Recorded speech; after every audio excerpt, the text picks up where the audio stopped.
Welcome to Sales for Nice People, the daily podcast where ethical entrepreneurs go to learn how to sell more because of your values and not despite them. I am Martin Steller. I help nice people sell more. This is episode 9, and today we're looking at chapter 3, pillar 3 of the Sales for Nice People framework, the methodology that I created to help good people such as yourself sell more.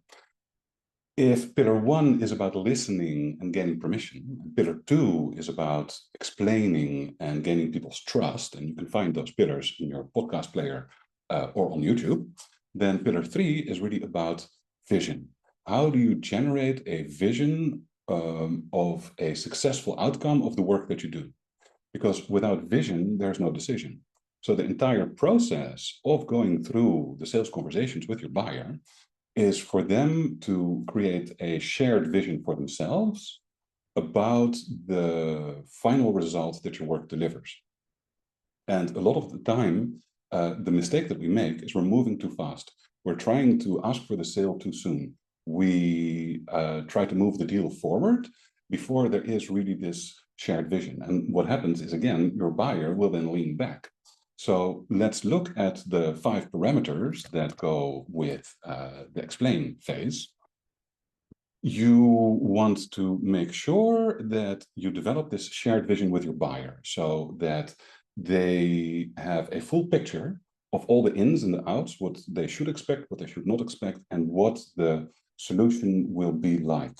So here's where problem of cost comes into play. Your buyer is paying for keeping a problem, or they can also pay you for getting rid of the problem. So they need to see the value of being rid of that problem. And that is part of that vision, that seeing that life will be better if I no longer have this problem, and it's even worth paying the money that you charge. Now, the archetype to guide people through that ask conversation is to be the steward, to look out for their best interest, and again, to make sure that they feel that it's okay to say no.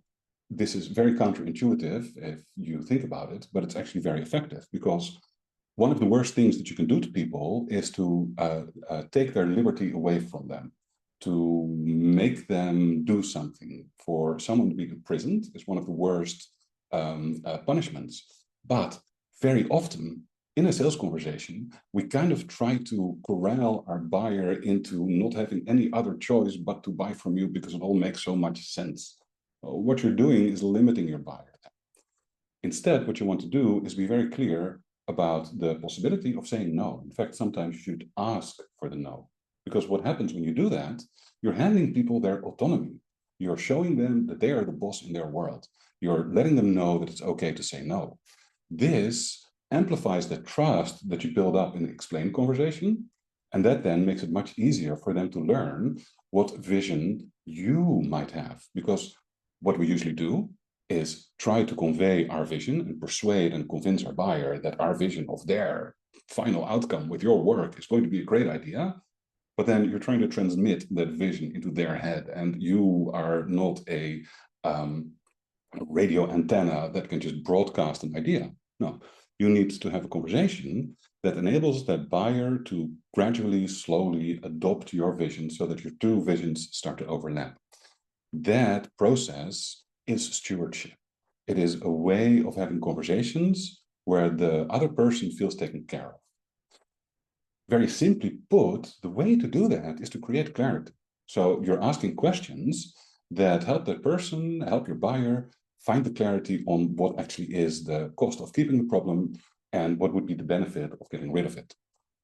Be very careful. The pitfall of asking for the sale is to move too fast, to be too soon with your assumptions, too eager to close the deal. This is what we saw in pillar 1, where you have confirmation bias and the buyer says, yeah, it sounds great. And you go, let me send you the proposal.